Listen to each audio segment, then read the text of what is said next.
కళ్యాణం వైభోగం శ్రీ శ్రీనివాసుని కళ్యాణం కళ్యాణం వైభోగం శ్రీ శ్రీనివాసుని కళ్యాణం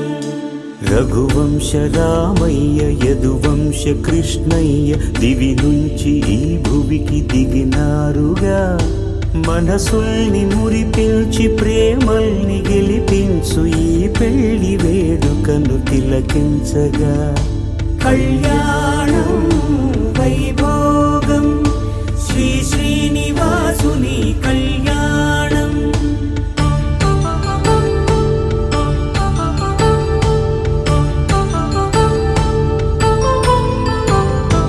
అయిన వాళ్లను మించి ఐశ్వర్యముందా అనుబంధమును మిల్చి సిరి సంపదుందా అటువంటి ధనరాశి ఇంటి సహవాసి ప్రతి మనసులో కొలువు తీరిందిగా